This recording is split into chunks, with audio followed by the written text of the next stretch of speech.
اعوذ باللہ من الشیطان الرجیم بسم اللہ الرحمن الرحیم۔ سورہ بقرہ آیت نمبر 15۔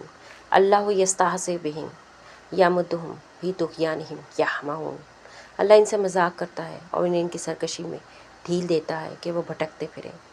یہ آیت پچھلی آیت کے تسلسل میں ہے جہاں منافقین نے مومنین کا مذاق اڑایا۔ اب اللہ سبحانہ تعالیٰ کا جواب ہے جو انتہائی بلیغ اور عدل پر مبنی ہے۔ اللہ یستہزئ بہم، اللہ ان سے مذاق کرتا ہے۔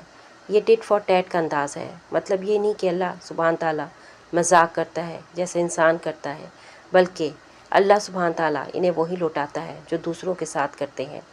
یعنی جس طرح وہ ایمان والوں کے ساتھ چالاکی کرتے ہیں، اللہ سبحانہ تعالیٰ ان کو ایسی چال میں پھنسا دیتا ہے کہ وہ سمجھتے ہیں کہ سب ٹھیک ہے مگر وہ ہلاکت کی طرف جا رہے ہوتے ہیں۔ وَیَمُدُّہُمْ فِی طُغْیَانِہِمْ، اور وہ انہیں ان کی سرکشی میں بڑھا دیتا ہے۔ اللہ سبحانہ تعالیٰ انہیں مہلت دیتا ہے، وہ آزاد خیال ہو کر اپنی گمراہی میں مزید دھنستے چلے جاتے ہیں۔ یہ اللہ سبحانہ تعالیٰ کا ایک انداز عدل ہے۔ کبھی کبھی خاموشی بھی عذاب ہوتی ہے۔ یعمہون، وہ اندھوں کی طرح بھٹکتے پھرتے ہیں۔ ظاہری آنکھوں سے دیکھنے کے باوجود باطن کی آنکھیں اندھی ہو جاتی ہیں، انہیں صحیح اور غلط کا فرق نظر نہیں آتا اور وہ تباہی کو ترقی سمجھتے ہیں۔ ایمان کا مذاق کبھی اللہ سبحانہ تعالیٰ سے چھپا نہیں رہتا۔ اللہ کا مذاق دراصل انجام کی بربادی ہے جو آہستہ آہستہ خاموشی سے انسان کو تباہی کی طرف لے جاتا ہے۔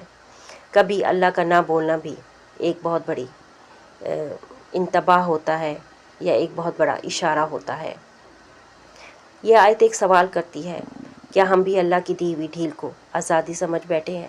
کہیں ایسا تو نہیں کہ ہم بھی یعمہون کی کیفیت میں ہیں؟ استغفر اللہ ربی من کل ذنب واتوب الیہ۔